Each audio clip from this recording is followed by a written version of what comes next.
Blue lights sliced through the fog just after 6 in the morning, turning the lake into a flashing crime scene. I woke to the sound of engines, low, aggressive, official. By the time I stepped onto the deck of my houseboat, 3 patrol vessels were already circling me, megaphones barking orders that echoed across the water. Neighbors stood frozen on their docks in bathrobes and slippers, whispering like they were watching a live arrest. I couldn't even process what I was seeing. My houseboat wasn't some floating shack. It was fully permitted, inspected, and built better than half the docks on the shoreline. Yet officers were tightening their perimeter around me like I was smuggling weapons instead of rebuilding my grandfather's property in peace. And then I saw her. Victoria Crane stood on her polished cedar dock in a crisp white tennis outfit, holding a clipboard like it was a badge of authority. "That illegal floating structure is lowering our property values," she shouted toward the officers. Her voice carried perfectly over the water. She wasn't panicked.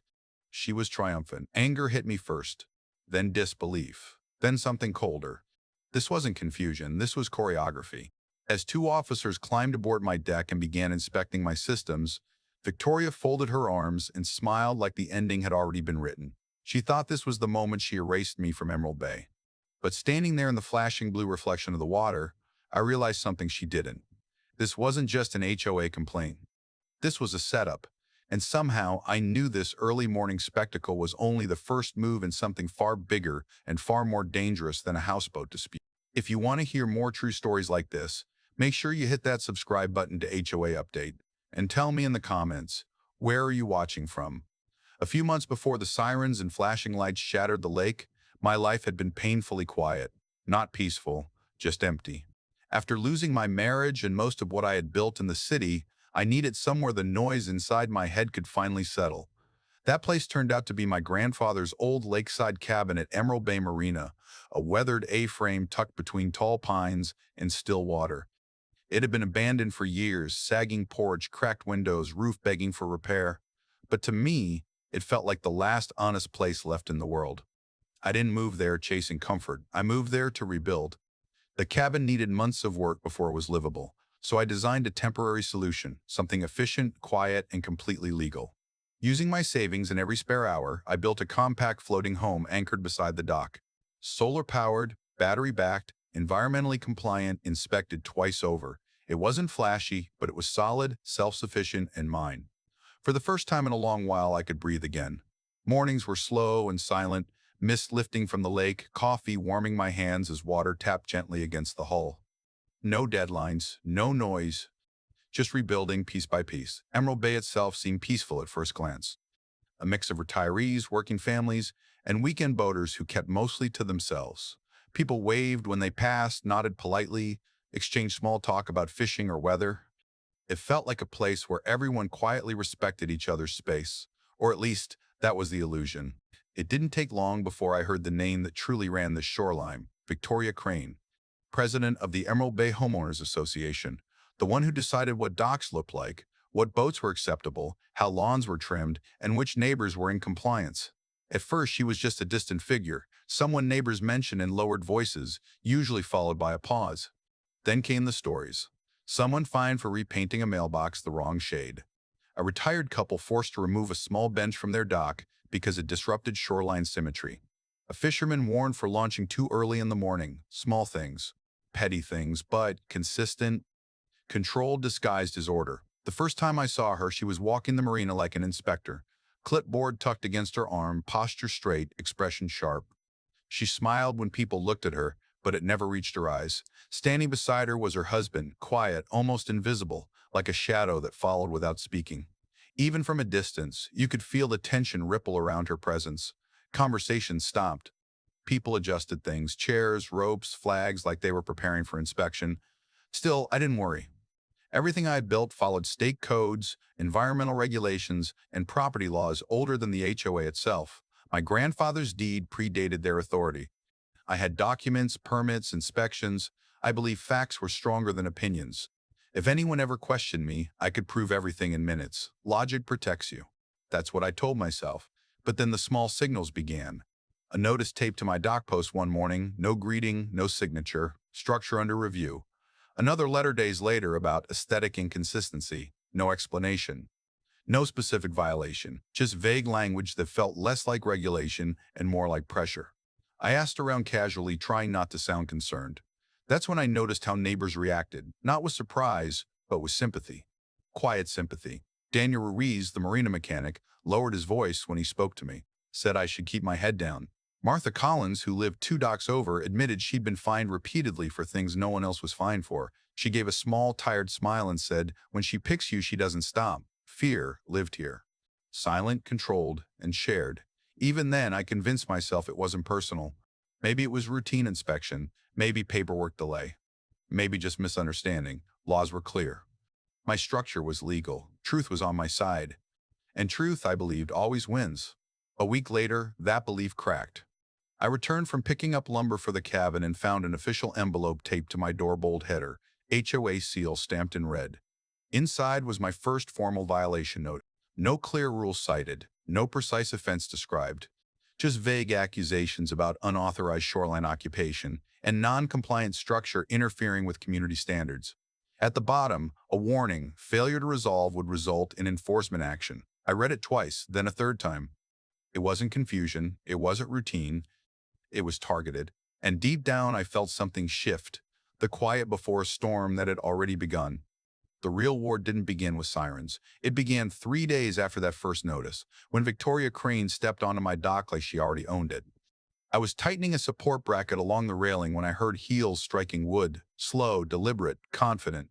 I looked up, and there she was, clipboard in hand, white blazer crisp against the morning sun, eyes already scanning my houseboat like it was a stain she intended to remove. You've had sufficient time to correct this, she said, skipping any greeting. The structure must be removed.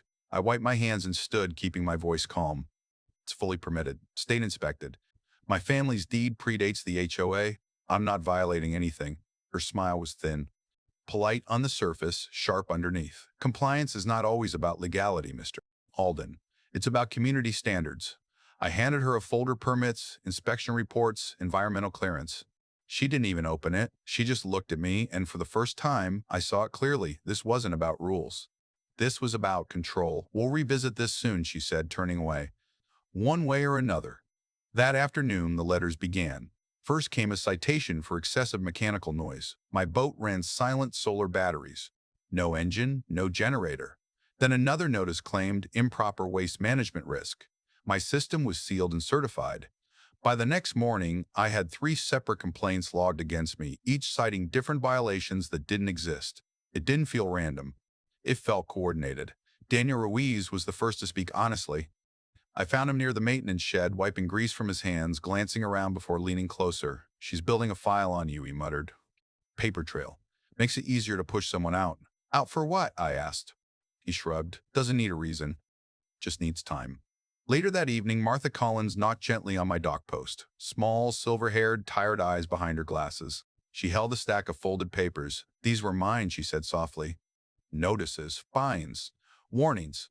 Some for watering her plants too early, others for dock obstruction caused by a chair that had been there for 10 years.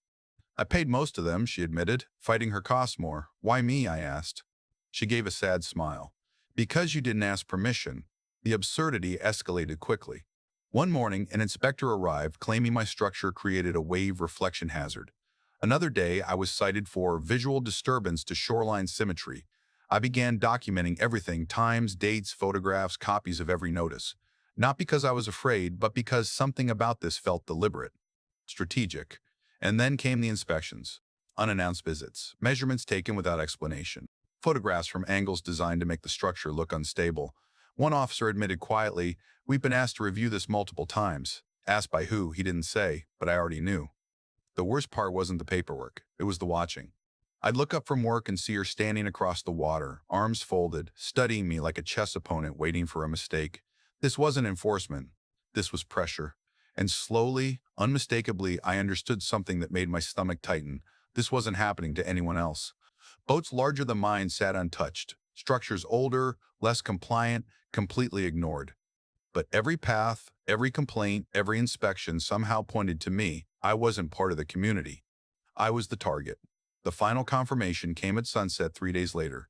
Another envelope, thicker this time, stamped with the HOA seal and marked urgent enforcement action. Inside was a formal notice announcing an emergency review of my unauthorized structure, citing multiple violations and potential removal proceeding. I read the last line twice. Failure to comply may result in forced enforcement and legal escalation. For the first time, the threat felt real. After the emergency notice, the pressure didn't just continue, it multiplied. What had started as paperwork became something far more personal. Every morning before the sun had fully burned through the mist, I would catch movement across the water. Sometimes it was Victoria standing on her dock, arms crossed, watching. Other times it was someone with a camera, not casually but deliberately, photographing my boat from angles that made it look larger, closer to shore, more intrusive than it really was. Surveillance, not curiosity. Then came the complaints. Not occasional, constant. Anonymous reports about suspicious electrical wiring. Claims that my boat leaked fuel into the lake, impossible since it had no fuel system. Noise complaints logged at times I wasn't even home. The pattern was obvious. Flood the record, overwhelm the system, create justification. A week later, the interference began. One evening, my shore power connection was abruptly shut off. No storm, no outage, just disconnected. When I checked the dock panel, the breaker had been manually switched. I reset it, but the message was clear. The next morning, I found the Marina access gate to my dock locked with a new chain. No notice, no explanation. I had to climb across two neighboring slips just to reach my own boat.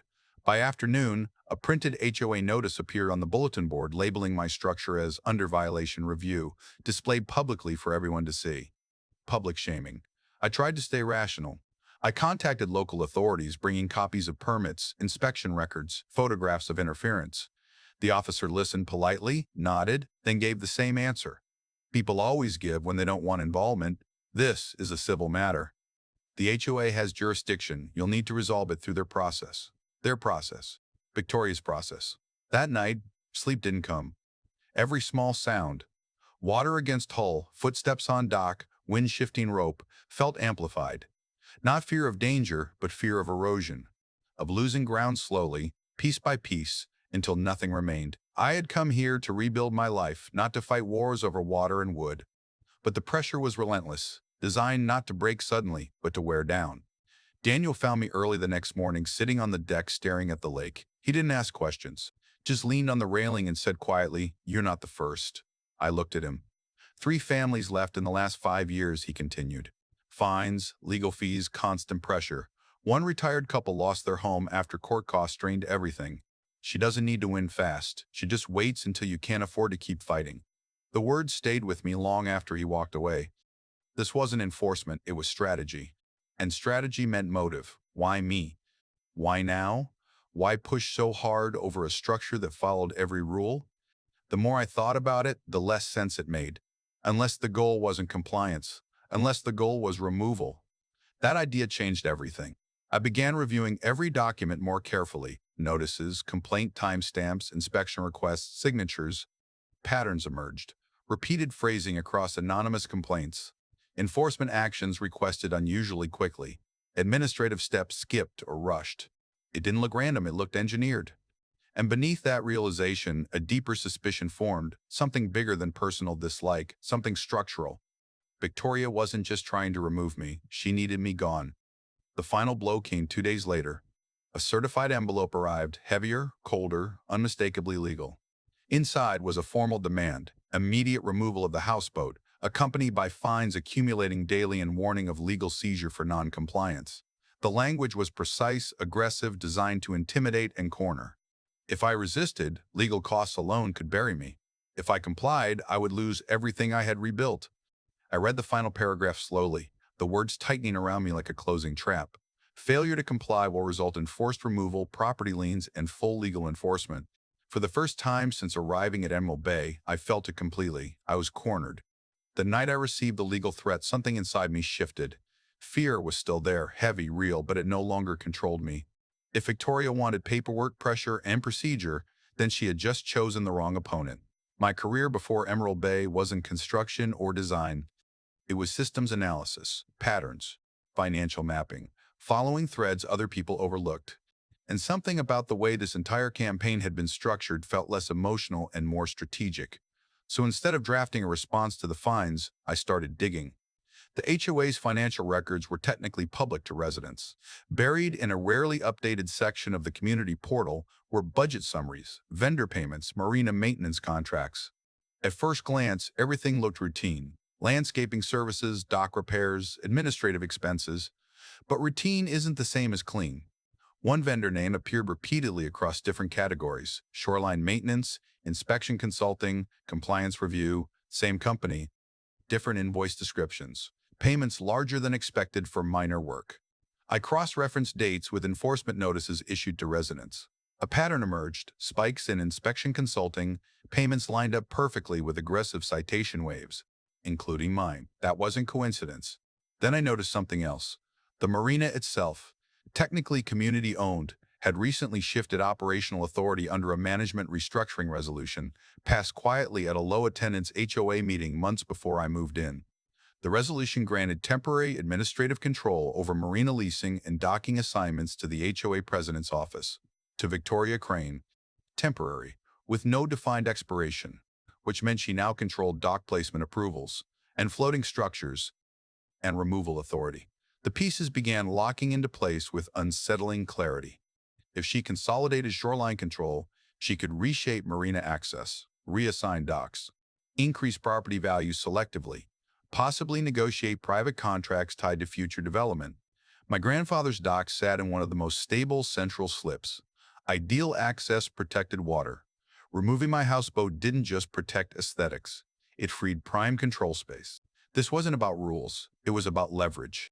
I began documenting everything: screenshots of financial discrepancies, copies of enforcement patterns, archived HOA resolutions. I installed discrete security cameras on my dock, not for paranoia, for evidence. Every interaction, every inspection, every time someone stepped onto my property unannounced, it was logged. The more I reviewed, the more inconsistencies surfaced. Invoices approved without full board signatures. Maintenance projects billed but never visibly completed. Vendor addresses that trace back to shell office locations. One payment trail even looped through a consulting firm registered under a name disturbingly close to Victoria's brother-in-law.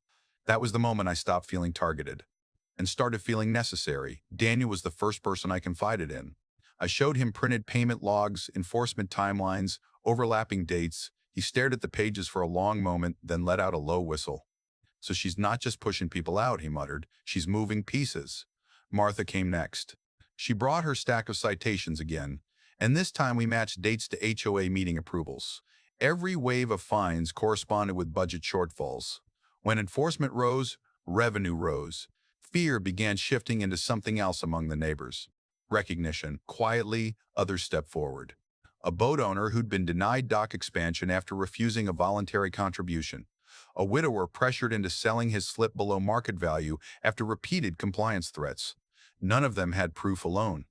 But together, a picture formed. Victoria didn't just enforce rules. She manufactured leverage.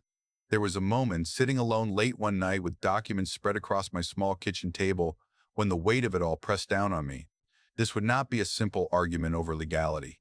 If I moved forward, it meant confrontation, exposure, risk. But I also understood something equally important. If I backed down, she would continue. And as she continued, Emerald Bay would never belong to its residents, only to whoever controlled the paperwork. I folded the documents carefully, stacked them into organized files, and backed everything up digitally in multiple secure locations. I drafted a timeline, a financial summary, a comparative enforcement chart. This was no longer about defending my houseboat. This was about dismantling the system she had built around fear. The next HOA meeting was scheduled for the following week, officially labeled as an emergency compliance review. Mine, supposedly. I smiled for the first time in days. Let her think she was cornering me publicly, because now I had something she didn't expect. Proof. And when the room filled next week, when neighbors gathered expecting another spectacle, I wouldn't be defending myself, I would be exposing her. And this time, I would do it where she felt strongest, in front of everyone. The days leading up to the emergency meeting felt less like living and more like preparing for a quiet storm. I stopped reacting to the pressure and started moving with purpose. Every hour had a task. Every detail mattered. The evidence was no longer scattered pieces. It was becoming a structure. I organized financial records first. Payment trails, vendor invoices, enforcement revenue spikes, everything mapped chronologically. When aligned properly, the pattern was unmistakable. Each wave of aggressive citations coincided with unexplained financial withdrawals from HOA accounts, not random spending, calculated movement, and tied to the same small cluster of shell vendors connected, directly or indirectly, to Victoria's circle. Next came testimonies. Daniel agreed to speak openly about dock reassignment pressure and inspection manipulation. Martha provided written records of her fines and documented how similar violations by other residents were ignored. Quietly, two more neighbors came forward. One who had paid unexplained compliance penalties to avoid legal threats, another who had been denied marina access expansion without justification. Individually, their stories sounded like complaints. Together, they became evidence. I recorded each statement carefully, dates, details, copies of notices, no exaggeration, just facts. Meanwhile, small victories began surfacing. One of the invoices Victoria had approved for emergency shoreline stabilization listed a repair date during a week when no work had ever occurred, confirmed by 3 residents and marina logs. Another document showed a compliance enforcement fee collected from a resident months before the violation was even officially recorded. Backdated enforcement, illegal. The deeper I went, the clearer the structure became. Control enforcement, generate fear, extract compliance, move financial channels quietly beneath the noise. My removal was not personal, it was procedural. One more step in a system that thrived on silence. But silence was ending. Victoria, meanwhile, began tightening pressure, more inspections, more notices. Subtle warnings slipped into official language, final compliance opportunity, escalation imminent. She sensed resistance, even if she didn't yet know its form. Her movements became sharper, faster. Twice I caught unfamiliar individuals photographing my dock late at night. Once someone attempted to access my power connection again, but this time the camera recorded everything. Another piece added to the file. Then came the announcement. A community-wide notice posted on the Marina board and emailed to all residents. Emergency HOA assembly. Compliance enforcement vote. As must. My structure listed first on the agenda. The wording was decisive. Removal authorization pending board approval. Public stage. Public decision. Public control. Exactly where she believed she was strongest. I spent the next 2 nights preparing the final structure of my presentation. Not accusations, documentation. Financial summary charts. Enforcement timelines. Vendor connections. Witness statements. Cross-reference legal clauses showing unauthorized expansion of presidential control over marina operations. Each page labeled, indexed, duplicated. Truth, presented clearly, doesn't need emotion, only exposure. Daniel reviewed the files with me late one evening, leaning over the small table under soft cabin light. If this lands, he said quietly, she doesn't recover. Martha added her signed statement the next morning. Her hand trembled slightly, but her voice did not. People stayed quiet too long, she said. Not anymore. For the first time since arriving at Emerald Bay, something shifted in the air. The fear that had lived quietly between neighbors began dissolving, replaced by something steadier. Resolve. Victoria still moved with confidence across the marina, greeting residents with controlled smiles, speaking as if the outcome was already decided.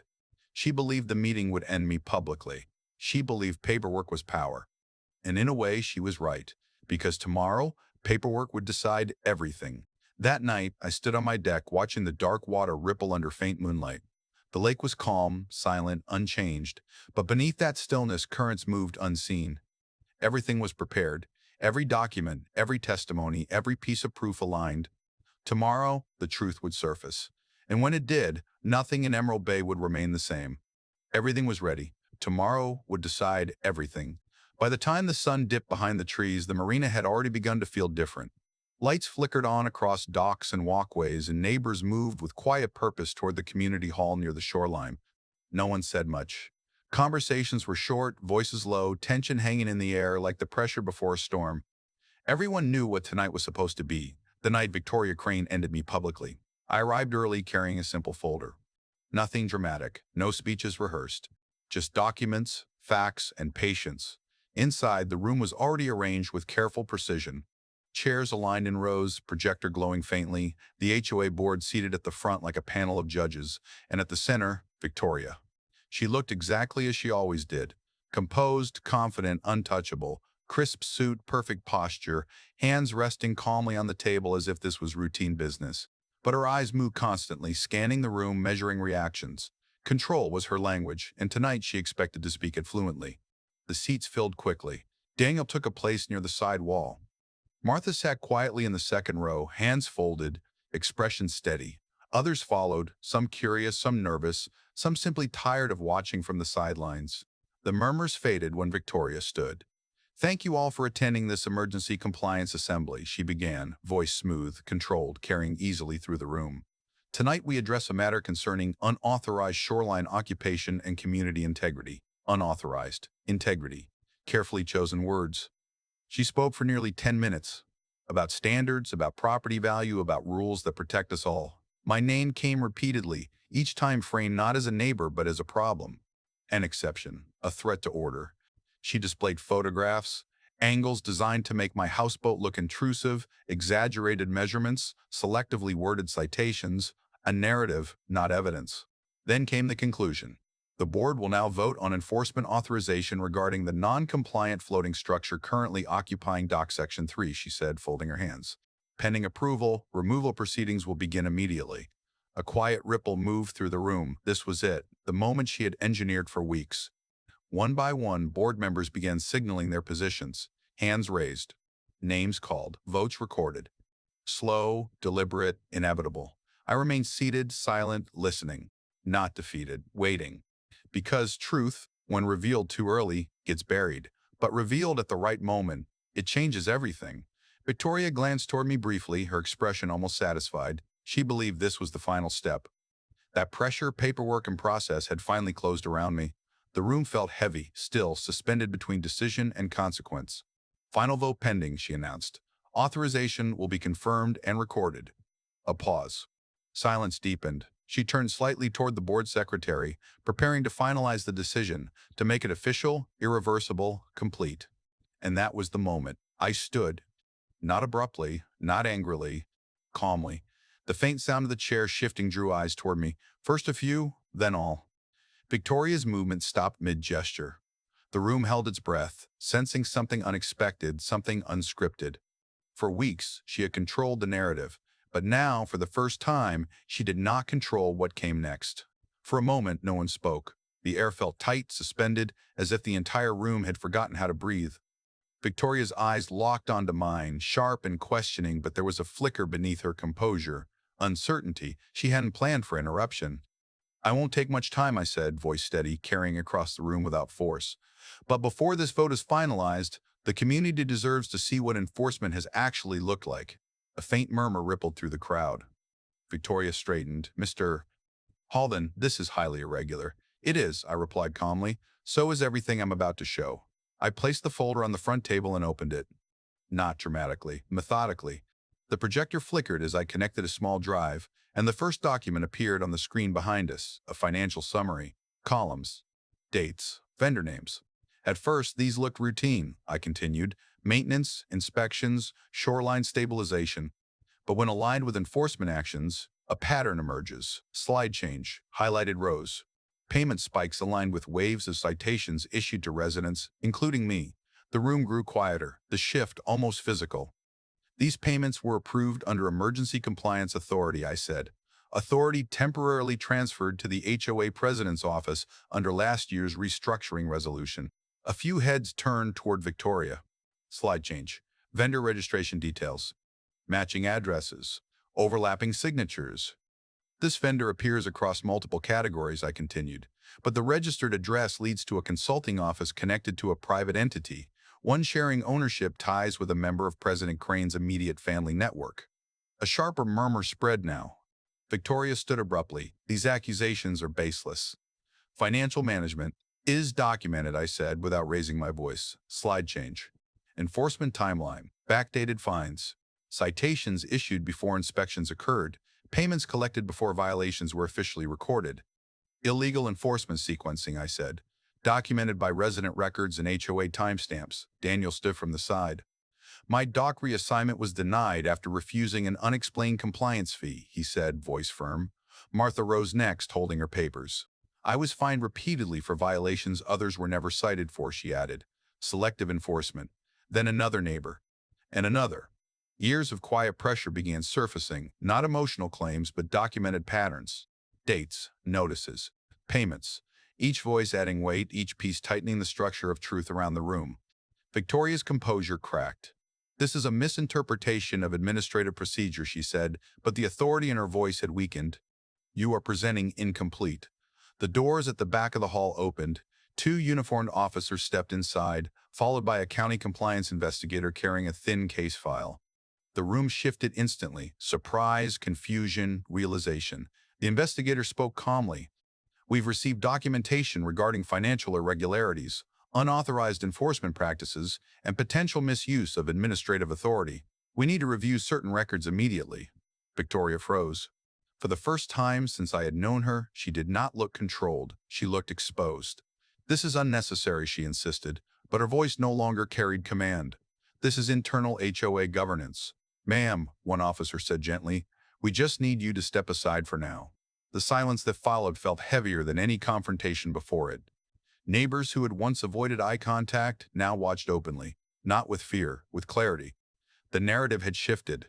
The pressure she had built for years, the quiet control, the selective enforcement, all of it had surfaced into light. Victoria sat slowly, her posture no longer rigid, her expression no longer certain. The vote was never completed. The room no longer belonged to her. Conversations erupted, not chaotic, but awakening. People speaking, comparing, realizing how many of them had been quietly managed through paperwork and pressure. The system she built on silence had failed the moment truth became shared. I gathered my documents quietly, saying nothing more. Victory did not feel loud. It felt steady. But as the officers began reviewing records and the investigator requested access to HOA files, I understood something clearly. Tonight had ended her control. But the real consequences, legal, financial, structural, were only beginning. Victoria Crane was finished, and Emerald Bay would never be the same again. The fallout didn't explode overnight. It unfolded methodically, just like the system Victoria had built. Within days of the meeting, she was formally suspended from her position pending investigation. Access to HOA accounts was frozen. External auditors were brought in. The same calm authority she once used to intimidate others was now directed at her. Requests for documentation, explanations for vendor contracts, clarification on emergency enforcement authority. The confidence she carried for years vanished quickly when the paperwork was no longer under her control. She stopped walking the docks. Her house, once a symbol of power at the center of the marina, became quiet, curtains drawn, fewer lights at night. Word spread that formal charges related to financial misconduct and administrative abuse were being reviewed at the county level. I didn't celebrate. I didn't need to. The silence where her control once lived said enough. But the real change wasn't her downfall. It was what happened next. The community meeting that followed felt nothing like the last one. There was no projector spotlighting a target, no stage narrative, just neighbors sitting in a circle, actually talking. People who had lived beside each other for years without truly connecting began comparing experiences openly. Stories that had once been whispered were now spoken aloud without fear. Daniel volunteered to oversee temporary marina operations until formal restructuring could occur. Martha offered to help rewrite compliance language so it would be clear and fair. A small committee formed, transparent, rotating, accountable. The HOA bylaws were reviewed line by line. Enforcement authority was limited. Financial approvals required multiple signatures. Vendor contracts were publicly disclosed. Control was replaced with oversight.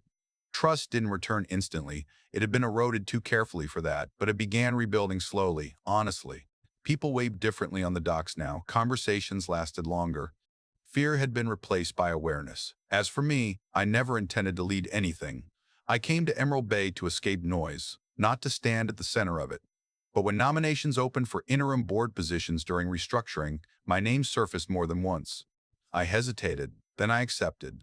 Not for power, but for balance. I took a limited-term role focused strictly on transparency reforms, clear processes, public records, defined limits on authority. The very tools that had once been manipulated were rewritten to prevent it from happening again.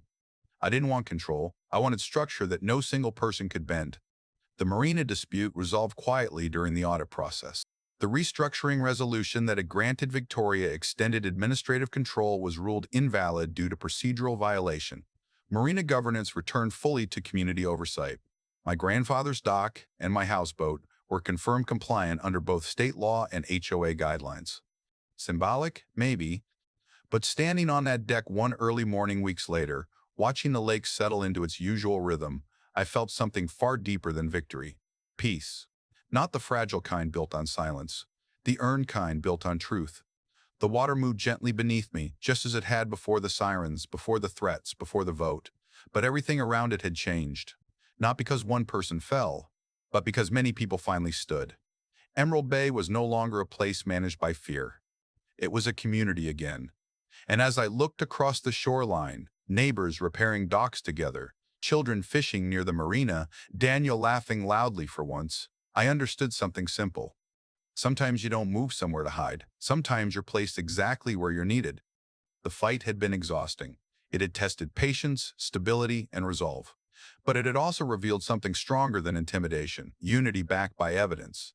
I took a slow breath, coffee warming my hands, the lake calm and open in front of me. The houseboat wasn't just floating, it was home.